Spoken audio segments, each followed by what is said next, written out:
कुछ समय पहले ही कॉमकास्ट ने अपनी स्ट्रीमिंग सेवा को लॉन्च कर दिया है, जो स्ट्रीमिंग वार में सबसे आखिर में प्रवेश करने वाली है। HBO मैक्स, डिज्नी प्लस और एप्पल टीवी प्लस के हालिया लॉन्च के बाद कई लोग सवाल कर रहे हैं कि क्या कोई नई स्ट्रीमिंग सेवा के लिए जगह बची है।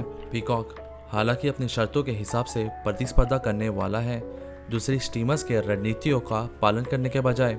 जब स्ट्रीमिंग युग में सामग्री की रणनीति की बात आती है तो पारंपरिक रूप से ग्राहकों को प्राप्त करने और बनाए रखने के लिए दो अलग अलग प्रकार की सामग्री का उपयोग किया जाता है। ग्राहक के अधिग्रहण के लिए स्ट्रीमर्स बड़े बजट वाली श्रृंखलाओं पर भरोसा करते हैं, जैसे house of cards, the morning show और द मैंडोरियन, जिनके प्रति एपिसोड पर $15 मिलियन तक खर्च होते हैं। स्ट्रीमिंग युग में सामग्री की दूसरी रणनीति में श्रृंखला की एक बड़ी सूची होती है, जिसमें बहुत सारे एपिसोड होते हैं जिन्हें बार बार देखा भी जा सकता है, जैसे सिटकॉम या सैकड़ों एपिसोड वाले ड्रामा सीरीज। जब ग्राहक इन आकर्षक सीरीज को समाप्त कर देते हैं तो वे चिपके रहते हैं इन लंबी सीरीज के साथ। यह वो रणनीति है जिसकी वजह से ग्राहक चिपके रहते हैं, और एक सबक एप्पल ने सीखा जब उसका द मॉर्निंग शो समाप्त हो गया और फिर ग्राहकों के पास कुछ बचा ही नहीं कुछ देखने के लिए।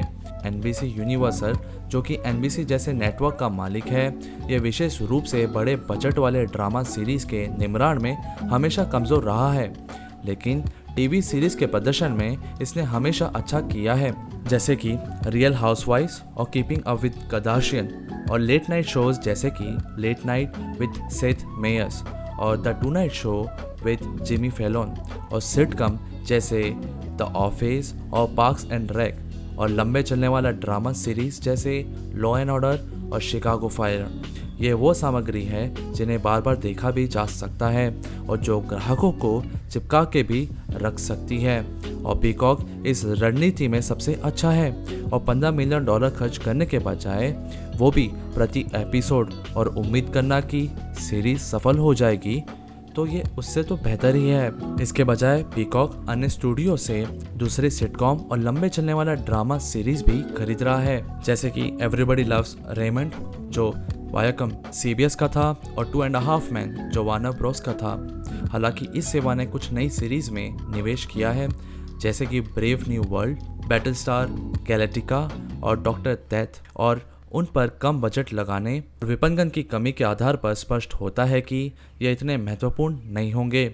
यदि पीकॉक बड़ी बजट वाली सीरीज पे ध्यान केंद्रित कर रहा है तो फिर नए ग्राहकों को आकर्षित करने की योजना क्या है? खैर, इसका एक ही जवाब है, मुफ्त कीमत। कोई भी मुफ्त में पीकॉक की विज्ञापन समर्थित संस्करण की सदस्यता ले सकता है, या पीकॉक प्रीमियम, जिसपे विज्ञापन नहीं होंगे।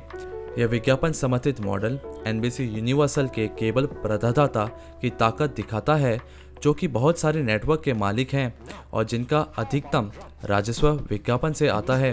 कंपनी ने हाल ही में अपने टीवी और डिजिटल विज्ञापन के खरीद का विलय कर दिया है, और उनके पास डेटा है उन उपभोक्ताओं का जो उनके केबल और इंटरनेट व्यवसायों से जुड़े हैं, और यह उनके विज्ञापन व्यवसाय को और प्रभावी और आकर्षित बना देगा अपने विज्ञापन दाताओं के लिए। हालांकि पीकॉक को डिज्नी प्लस की तरह रिकॉर्ड लॉन्च तो नहीं मिलेगा, परंतु जब उपभोक्ता आएंगे तो उन्हें देखने के लिए पर्याप्त सामग्री होगी। कंपनी ने अतिरिक्त ध्यान और ग्राहकों को आकर्षित करने के लिए 2020 के ओलंपिक पर भरोसा करने की योजना बनाई थी, लेकिन इस बड़े अवसर के बिना ही लॉन्च करना पड़ा, क्योंकि इसे 2021 में पूर्व निर्धारित कर दिया गया था। लॉन्च के बाद पीकॉक का सबसे बड़ा ग्राहक को आकर्षित करने वाला कार्यक्रम जनवरी 2021 में होगा, जब दी ऑफिस नेटफ्लिक्स से निकल जाएगा और विशेष रूप से पीकॉक पर उपलब्ध होगा।